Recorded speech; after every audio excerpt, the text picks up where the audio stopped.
The time has come to conclude our best of 2019 episodes because 2 weeks ago, Ryan McNulty talked about Detective Pikachu and other things. Last week, I talked about the fact that I love that the Nintendo Switch has this pretty good amount of physical game support, but now it's time to have Keith Hamilton have the floor and unleash the best movies, the best games, the things that he's experienced on 2019 on this episode of A Cast of the Past with a brand new episode each and every Sunday, people. We're getting ready. It is the final episode of 2019, so we got to make it count with yours truly, Juan Velas from Puerto Rico, joining us from Boston, Massachusetts. Ryan, are you ready for what Keith has to offer, and can we actually air this?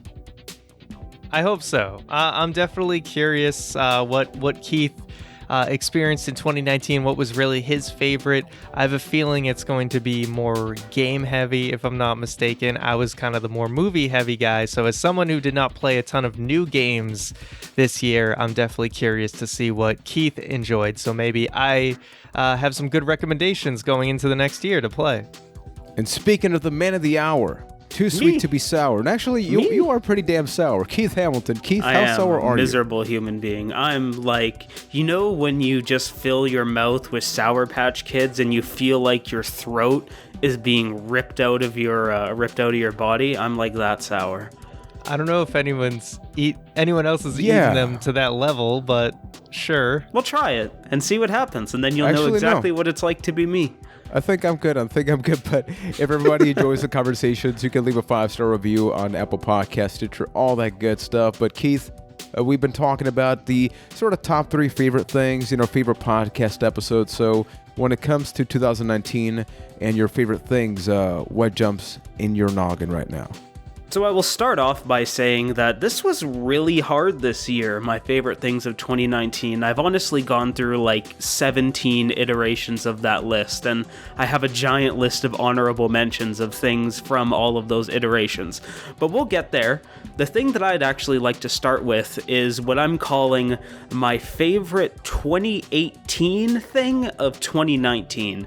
Basically something that I played this year, that came out last year, that I should have played because it would have been on my list, and it would have been very high on my list if I did, and that is Spider-Man for the PS4, the game that came out in the summer, Obsidian Spider-Man. That is pretty close to a perfect video game as far as I'm concerned. It's one of my favorite open world games in years.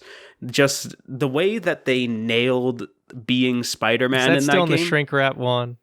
No, I actually have this, but I haven't he played put it because... up on cam for the audio listeners. It had a lot of shine on it. Sorry, I was going to say, my wife is if the that one was that would be it. a crime if you haven't played it yet. It's just sitting in the shrink wrap, because the way that they perfect the movement of Spider-Man has to be commended. It's so good. I would almost call it a perfect game, but the Taskmaster challenges in that game are such garbage that it really just knocks it down a couple pegs for me. But I wish I played it last year, so I would have talked about it in my list last year. It is that good, and I recommend everybody go play it. Alright, so on to 2019. We'll start out with my number 3 thing, which is, it's not a game, but it's a mode inside a game. And that is the Battlegrounds mode in Hearthstone. Now, we've mentioned in the past that both Ryan and I have a very love-hate relationship with Hearthstone, where it Mine's started all out... hate now, by the way. Yeah, it started out with a lot of love, and then we slowly moved into hate, and the hate just kept piling on, and I found the game to be very boring and repetitive. It kind of fell into this very expensive cycle of expansion releases, and you had to put hundreds of dollars into the game just to be able to keep up with all the new cards that were getting released multiple times a year. Then came along Battlegrounds, which is something that I've always been interested in from afar, that whole AFK arena style battler, like your team fight tactics and your auto battler. That's what they're called, auto battlers.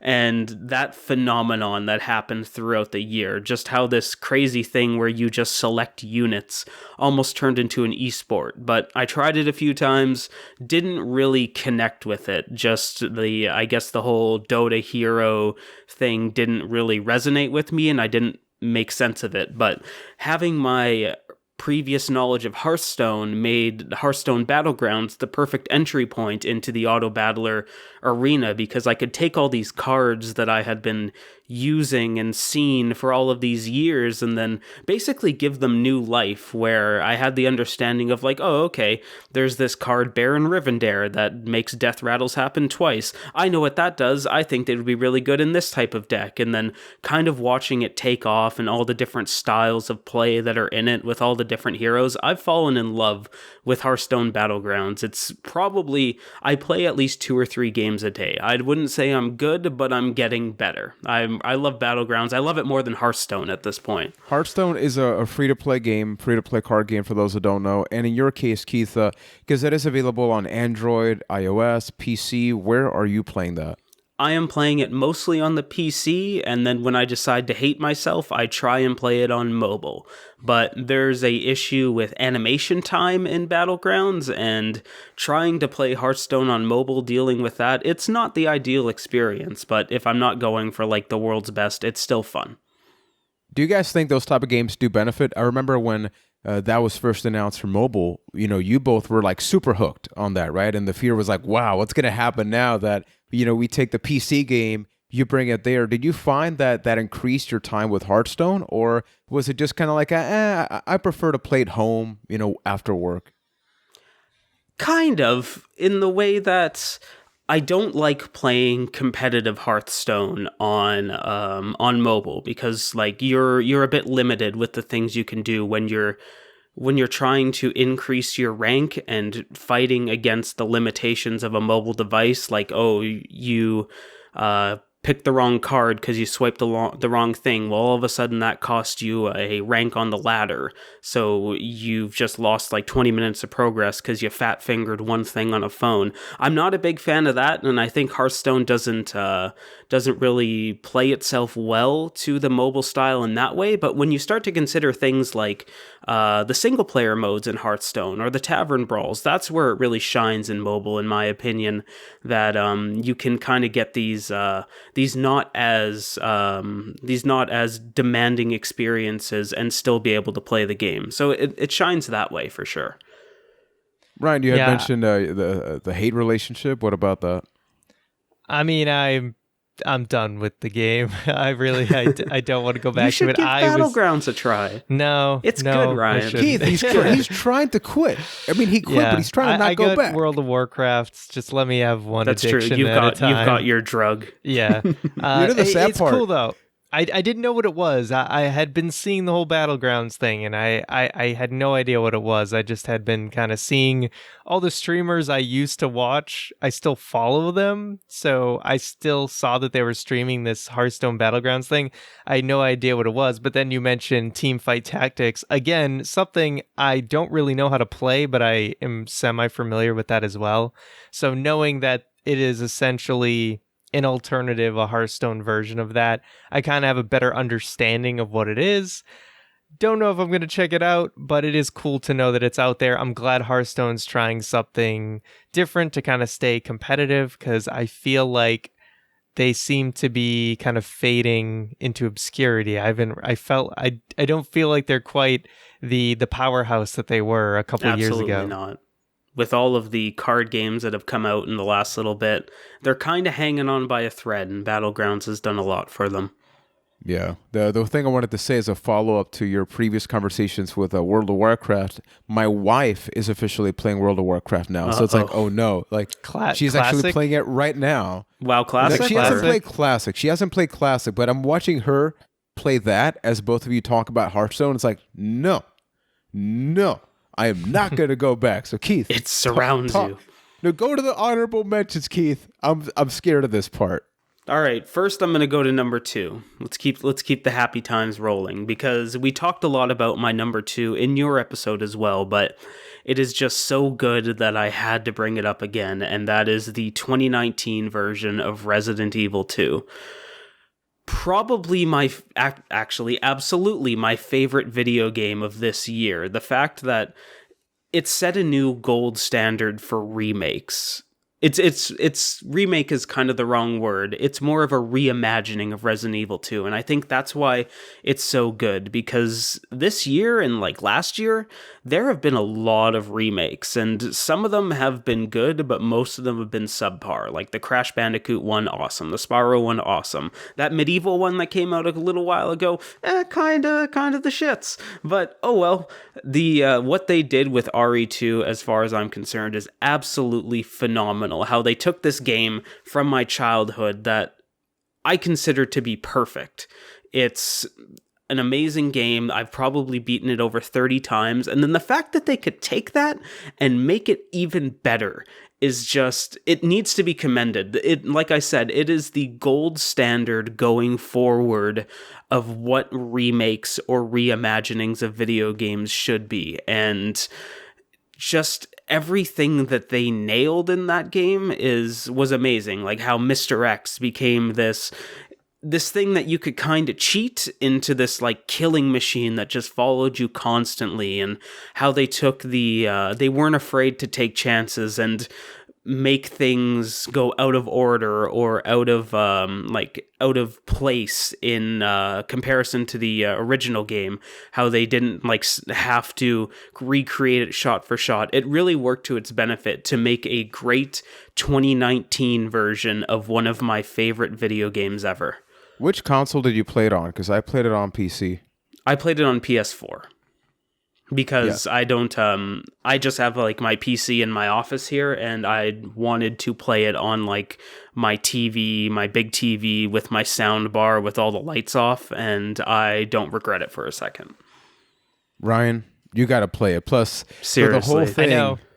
We've had about the conversation. Yeah. But just to reiterate, after we played the original PS1 version, it certainly got me more interested in Resident Evil, so it's on my list of things to check out down the line. But as I mentioned before, I'm more interested right now in checking out some of the PS1 and PS2 games of Resident Evil before I kind of jump into the remake. I think I want to experience some of the other storylines and things like that, just to get a better understanding of the series. I'm one of those guys that likes to kind of have the full context of a series. Like if I'm going to get into it, I want to play the whole catalog. And I know that's an uphill battle when I'm talking about Resident Evil, because there's a lot of ground to cover there. The nice thing is you don't need to cover it all, because they've remade and reimagined it so many times that you can kind of go through like the greatest hits. Like everything, there's like a big piece of time where you just don't need to play all of those offshoots, because they turned it all into a light gun game, where you had this 20-hour survival horror experience that they turned into a 3-hour level in a light gun game, and it makes it easy to see the story and go through all that. So I'm a little jealous of that, to be honest, because you can go through it kind of quick. So something that is worth pointing out, we're publishing this on a Sunday, but this is being recorded before the Game Awards and other stuff like the State of Play. So obviously there's a all rumor the stuff going around. Yeah, like everybody watching and listening probably knows like about the Resident Evil 3 remake, some stuff leaked on the PSN store. So it is pretty much happening, but there's a good chance everybody is way more up to date than we are. So maybe we'll react to that in a little while later. Real talk, I don't want that game at all. It's mostly because I'm afraid of it. Like with what they did with Mr. X, I can't even imagine it for Nemesis. And I just want a new freaking Outbreak, because I know they're gonna announce that new one. They have that thing. I don't remember what it's called, but there's an online Resistance. game. It's called Resistance. That's it. Fall of Man. Not that one. That's the wrong Resistance. Not that one. But yeah, it looks so bad. I know it was like a proof of concept that they were working on, Ryan. It's like a 4-player co-op survival game, but it looked awful because the rooms were so small that you have these 4 characters like bumping into each other trying to get through one door. And once again, it's a concept, but it's like don't show that. That was bad, but hopefully we see something better. So Keith, what's up next, buddy? All right, it's honorable mention time. I'm just going to go through these rapid fire. These are some things that were on my list at some point, but either got moved around or moved off. I'm just going to go say a quick sentence about them. On to the next one. All right. Mario Maker 2. I had like a sweet, sweet month with Mario Maker 2 where I just enjoyed playing levels, going through it. I'm happy that it exists for the Switch because I never got to play the Wii U version. I'm happy that I can pop in Mario Maker 2 anytime, check out the hot levels, and then put it away again. Avengers Endgame. It was really hard to take this off my list because Avengers Endgame was a phenomenal movie, and the culmination of this phase of the MCU at the end of that movie is probably one of my favorite things in a superhero movie ever. That big, sprawling battle scene, it was incredible. I loved it so much. You deserve all the credit in the world, Avengers Endgame. Pokemon Sword and Shield. I'm still in the honeymoon phase in Pokemon Sword and Shield as we speak. Even though there is some faults in this game, they've streamlined parts of Pokemon that I've always been interested in enough that I've completely fallen in love with it. And I'm deep in competitive Pokemon and breeding them, and I'm having a blast with it. I was going to say, I got a lot of problems with it, but I'm also 70 hours game played at this point. So, it's got to be doing something right. Exactly. It's so much fun. It's hard to... Everything that all the critiques that came out are pretty much in the rearview mirror as far as I'm concerned. And Sword and Shield are great games. Frozen 2. I love Frozen 2, guys. What? I thought it was a great movie. Unironically. So what did you think about the first one? I didn't see Frozen when it first came out. I kind of got to Frozen after Let It Go had been beaten to death. So it kind of dampened my my view of Frozen. I still think it's a good movie. I think it's a really fun movie. I love the first Frozen. I just skipped through Let It Go. Of them. But any movie that has like an 80s power ballad in it that works deserves points as far as I'm concerned. And Frozen 2, you did it. And I love you for it. Interesting. Tetris 99. Another game that I had a sweet, sweet, sweet lovemaking weekend with where I did nothing. Was that this year or was that last year? I thought Tetris 99 was this year. That was this year because they introduced that with Nintendo Switch Online. Nintendo Switch Online, right. That was like the big free hook. I think you're thinking of Tetris Effect, which was one of the big VR games from last year. Nintendo Online came out in 2019. I thought it was longer ago. But Nintendo we're going to... I think Online. that Nintendo Online came out late last year, but I think Tetris 99 came out in the summer as far as I'm concerned. Can you fact check this, or are we going to have to delete this whole section of the podcast? No. Looking. Either way, it could be another... I could just be throwing you for a loop here. Okay, wait a minute. So it came out February 13th, 2019. All right, Tetris we're in 99. the clear. It came out this year. Damn We're it. There good. you go. All right, Tetris 99. What a sweet, sweet weekend we had in 2019. Just start the whole thing again. What a sweet, sweet weekend it was in February of 2019. It was a Keith, cold talking about Tetris Canadian Effect? winter night. Exactly. I cuddled It's just up me next to and my a T-block. Nintendo.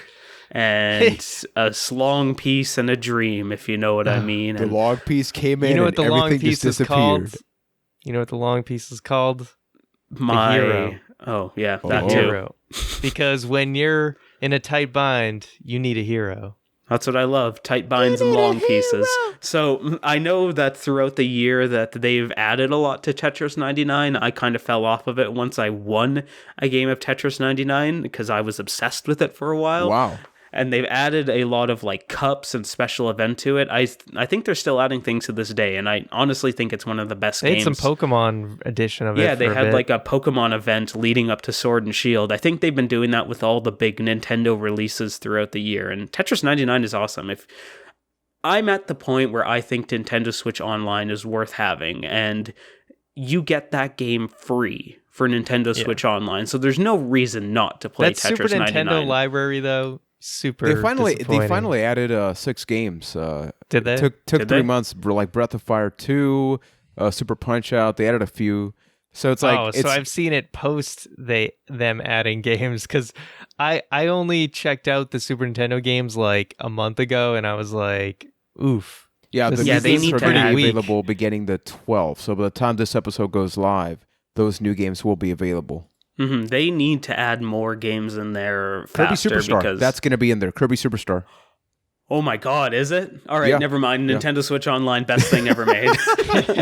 All right, and then my final official honorable mention is Outer Worlds, where this is a game that I came to solely because I had Xbox Game Pass, and this is the reason why I'm so high on Game Pass, is experiences like this, where I didn't really want to shell out $80 for it because video games cost $80, $90 in Canada, but the fact that it came with Game Pass, I jumped on it immediately, and I was very disappointed with Fallout 4, and this game was pretty much everything I wanted Fallout 4 to be, where it's more like colorful and vibrant and more character based instead of world based, because the Bethesda games have kind of taken the route of it's more about the world you're in with a few fun characters sprinkled in, where Outer Worlds is more about your crew and all the different character types that are in that crew, and it's got a very cool aesthetic to it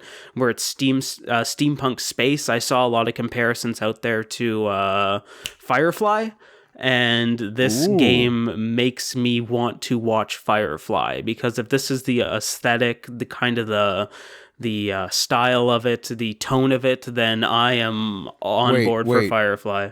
You haven't watched Firefly? I've never seen an episode. Oh, my heart. I think you said it one time a long time ago, but yeah, you really need to. And by you saying that, I'm intrigued because have you beaten the game or have you only been playing it? I haven't beaten it. I'm pretty deep in. I'm probably like 30 hours into it, but I get sidetracked easily in games like those. Because something that I appreciated is Wizard of Gore, longtime listener, supporter, and a couple of other people pointed out that it's got the Fallout vibe and world, but it is shorter. So they say, like, look, some people were complaining. For me, that's like, hey, awesome. I've always wanted to play a Fallout-like game, but I'm not going to dedicate 80 hours to a game. Well, so I mean, if you're telling me that's going to be if you shorter, just do the main quest. yeah, but like that's part of the appeal, right? Like the side The quest question stuff. is Outer Worlds a glitch fest No, compilation that Bethesda's games are? It's like shockingly polished for one of those games. They Obsidian kind of went above and beyond, and it is really polished. Where you run into, I think I've run into like two those type of game bugs my entire time playing it, of somebody falling through the floor or a NPC not loading in. They did a really good job with that. It's like they knew exactly what kind of bad rep those games get and actually did something about it. Guess what? We can just make an actual good game and just make it work. Like that's step one. Have the game actually boot up, be functional. So I'm very happy you brought that up because I did download that on Xbox. Everybody confuses Outer Worlds with Outer Wilds. Which, dude, like, come on, companies. I get it. Maybe you thought of the idea separately, but damn. Yeah. And those games came out with like a month between each other. They did no favors they're both on for Game each Pass, other, which makes it even more confusing. Mm-hmm. And again, if like we said in Juan's episode, if you have an Xbox or a PC, Game Pass is a must get. Even just the fact that you can subscribe for like $1 and play Outer Worlds for a month. That is more than worth the price of a subscription. Yeah, right now, people, as of December 9th, got to point that out for when the recording date is, you get 3 months for $1. I believe is the deal right now, like the holiday deal. Insane. Freaking get this damn thing. Ryan, you buy an Xbox just to freaking get Game Pass. See, dude, it's so freaking worth it. Do It I is have so to? ridiculously. Yes. I'm going to say, yes. Don't do that. That is a bad investment because of No, Scarlet Keith. is right around the corner. But if you have a PC or you already have an Xbox One. It seems like the whole landscape is going to change very soon. Yeah. All right, it's gonna so happen. that wasn't fast at all. So, all right, let's move on to my my number one thing of this year, my top item of 2019, neither game nor movie, but as you know, I'm a wrestling fan. I have a wrestling podcast. We used to do a wrestling podcast, and every time something good happens in wrestling, I just get so gosh darn excited about it. And that only happens so many times a year. Exactly. Yeah. It's so few and far between that you really just need to hold on to it and just never let go of it. Until recently, because even though it's not all great and it's not all where you like hardcore wrestling fans want it to be, like myself, wrestling stepped up its game.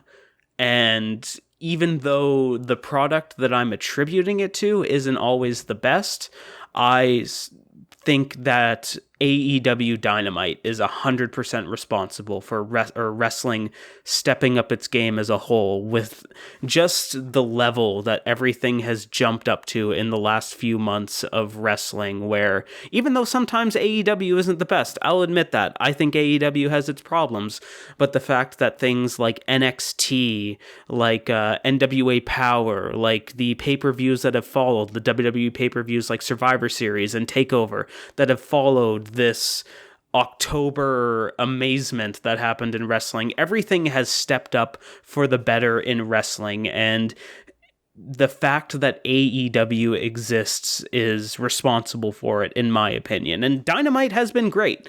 Like, it's not perfect, but there's been more good than there's been bad, and that's why AEW Dynamite is absolutely my favorite thing of 2019. Just the ramifications it had on wrestling as a whole. It gets said a lot, but it's a really good time to be a wrestling fan right now, and I love it. No, you mentioned NWA Power. Ryan, I would love to get your feedback on NWA Power. So they do a show on YouTube, and it's every Tuesday night, and it's only 1 hour long. It's a studio style. So think of like late 90s to early 80s NWA, 90s WCW, when they had like the sound stage. So it's like a pre-recorded audience, like super bare bones wrestling, but there's something really enjoyable about it. Question Mark is amazing. And then with AEW Dynamite, I agree. I think that the great thing is that it's no nonsense. It's kind of just like, hey, it's a really good wrestling show. They do struggle to introduce people because nonsense, huh? They do have some librarians. I don't know. They do pretty good. They're aware. Yeah. Like, I think if there's one thing that NWA, that AEW does, that WWE does not do, is like they can take criticism and immediately try to address it, like not by removing characters, but it's like, okay, so altering the librarians, characters. Yeah, it's like the librarians are a bit cringy, right? But like they get beaten up in like 2 minutes. It's like short matches. It's like that's what it is. You know, they keep win-loss records, which for wrestling, which is a scripted program, is obviously a little weird. We're not used to that as fans, but it does create a story. And with Chris Jericho, I mean, Chris Jericho with a little bit of the bubbly, with Le Champion and all that stuff. It's so freaking good. It's crazy that in 2019, in the landscape of wrestling, of all of the amazing stars that you have, Chris Jericho probably has the best argument for Wrestler of the Year this year, which is ridiculous. Dad bod Jericho. So even though I have not been keeping up religiously at all, I've been kind of keeping track on the internet, but I did actually get to go to their second ever live show, and it was a lot of fun, and I enjoyed it, and it was nice to see AEW basically has the mentality of trying to make wrestling fun again, where you're not being held down with these scripted interviews that you would do, and it's not all in the vision of one 70-year-old man, a la Vince McMahon, who is just kind of controlling every piece and not really making it fun. So AEW finally, it really just kind of represents wrestler freedom and being able to kind of express yourself and just have a more enjoyable show. It's basically trying to be the show that all these hardcore wrestling fans have been wanting for years, but WWE has been too stubborn to become. So, you know, you have the backing of a family that is really rich and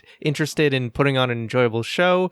Cross that with, a guy like Cody Rhodes, who has a huge passion and a great group around him to put something together.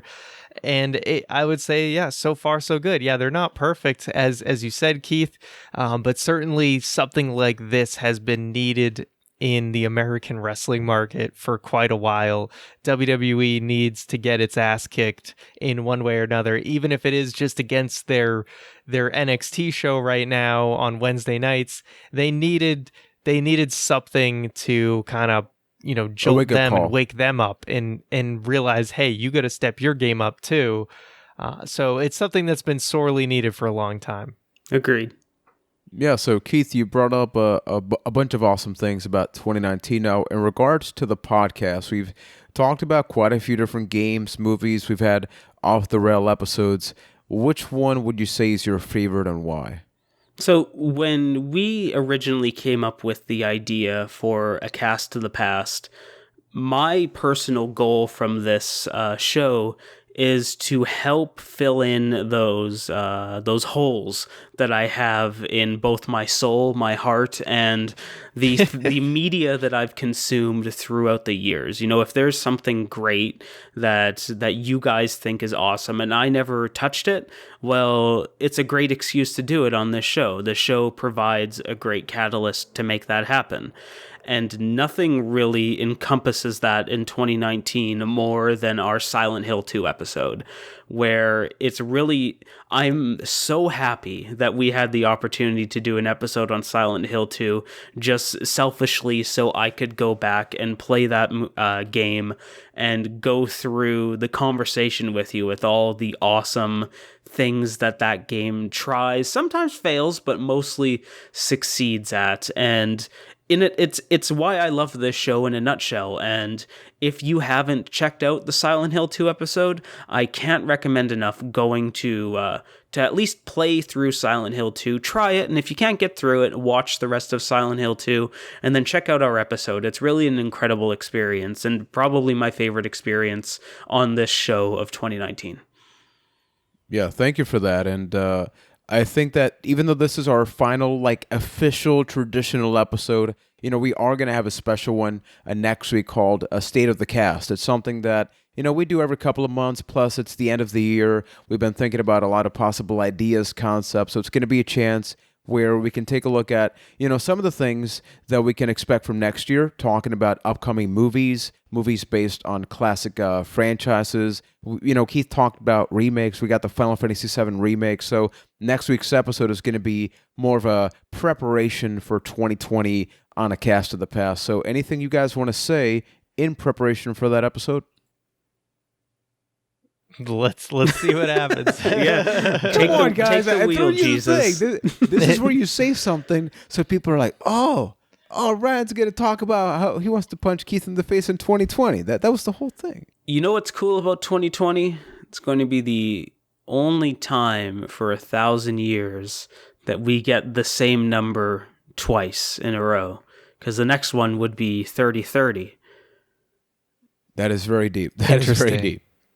What about? That's all I got. Wait, couldn't there be two, Shut up. 2 or something? Yeah, I don't know. 2121 is the real next time. What is good about 2020, actually, though, is that I think most of the major holidays fall on a Friday, so it's going to be really nice. Yeah, true. That is very long true. weekends Little fun for fact for you. But speaking of fun facts, we do have some social media, so a Cast of the Past and all the usual stuff. Seriously, consider checking out the Discord at castofthepast.com/Discord and get those questions, get everything ready for next week as we sort of look at the agenda, figure out, what could we talk about next year, and just have some more fun on to a the cast. horizon. What's out on the horizon? Past. On the horizon past? Is that Us just reiterating that made me realize that I'm usually in the middle. That's why I felt thrown off in the video version. For the video version, I'm just going to point out. So my internet died as we were recording the episode, and Keith was saying something. Swapped? Yeah, okay. Yeah. So on the video version, things change, and it probably look weird. Like, Ryan, don't even edit any of that stuff, whatever, just so people get the live reaction. So I started listening to Keith again, and I'm like, oh, that's a good point. What the hell did Keith talk about? I hope he didn't ask me anything. But it's good. We put out the episode. You did it. You did it, Warren. We did it, Gunner. One take, Jake.